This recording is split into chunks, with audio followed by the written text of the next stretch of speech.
Israel Hamas युद्ध के बीच Gaza के भीतर और लेबनान बॉर्डर पर इजरायली सेना सैनिकों की कमी से जूझ रही है।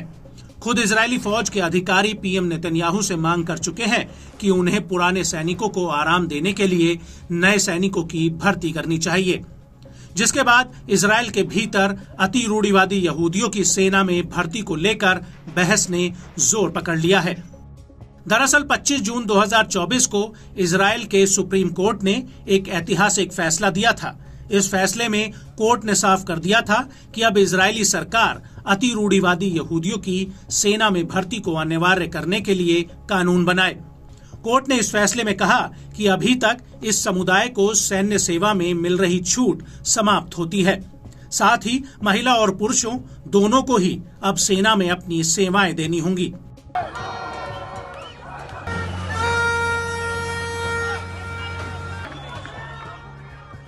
और इस फैसले के बाद इजराइल में उबाल आ गया। दरअसल अति रूढ़िवादी यहूदी लगातार सुप्रीम कोर्ट के इस फैसले का विरोध कर रहे हैं। इजराइल में जगह जगह हिंसक प्रदर्शन हो रहे हैं। प्रदर्शनकारी चाहते हैं कि उन्हें सेना में भर्ती से मिली छूट बरकरार रखी जाए। साथ ही नेतन्याहू की सरकार इस फैसले को पलटे, लेकिन मौजूदा हालातों में ऐसा होता हुआ दिख नहीं रहा। और इसी कड़ी में 30 जून 2024 को इस आदेश के खिलाफ यरूशलेम में एक बहुत बड़ा विरोध प्रदर्शन हुआ, लेकिन देखते ही देखते ये प्रदर्शन हिंसा में तब्दील हो गया।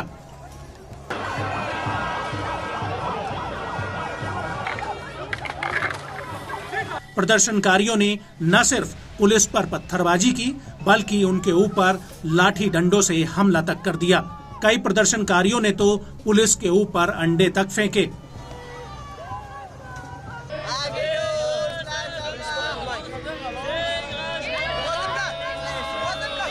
लेकिन हालात तब बिगड़ गए जब बेकाबू भीड़ ने इजराइल के हाउसिंग मिनिस्टर यित्ज़हाक गोल्डिनोव को घेर लिया।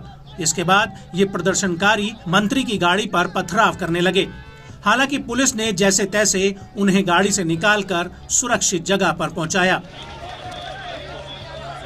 आपको बता दें कि गोल्डिनोव इजराइल के हाउसिंग और कंस्ट्रक्शन मंत्री हैं और वो यूनाइटेड टोरा जुडाइज्म पार्टी के मुखिया हैं, जो नेतन्याहू की सरकार में गठबंधन का हिस्सा है।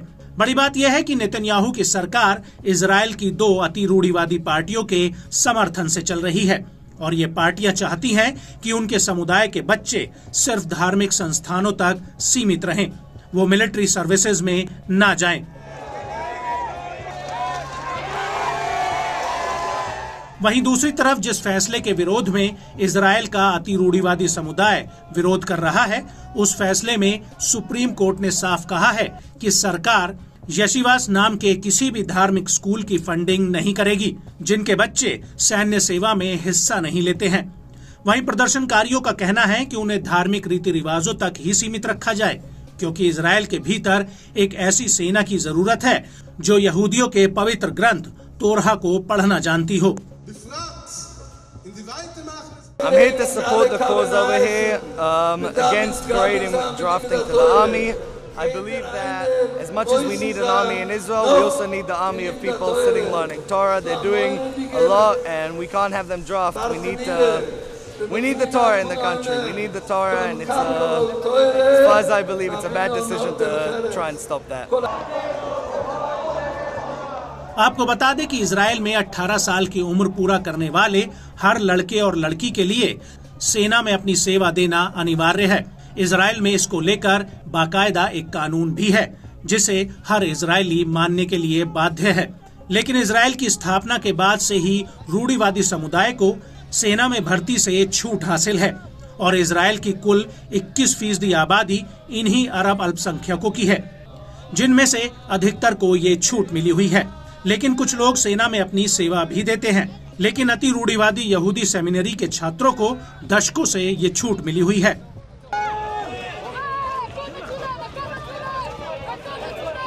हालांकि इस समुदाय को सेना में छूट देने वाला कानून पिछले साल समाप्त हो चुका है, लेकिन इजरायली सरकार ने इस समुदाय को छूट देना जारी रखा था और इस मसौदे को लेकर इजरायली संसद में घमासान पहले ही चल रहा है। वहीं इस छूट का कोई कानूनी आधार न होने की वजह से यह मामला सुप्रीम कोर्ट पहुंचा, जिसमें कोर्ट ने यह कह दिया कि इस समुदाय को भी सैन्य सेवा में शामिल किया जाए। हालांकि अतिरूढ़िवादी समुदाय के नेता इस छूट को अपनी परंपराओं को बचाने में सबसे अहम मानते हैं और यही वजह है कि अब ये समुदाय सड़कों पर उतर आया है। न्यूज एजेंसी रॉयटर्स के मुताबिक इजराइल की 1 करोड़ की आबादी में अतिरूढ़िवादी समुदाय का हिस्सा 13% है। चूंकि इस समुदाय के बच्चों की जन्म दर ज्यादा है, ऐसे में ये आंकड़ा और बढ़ सकता है।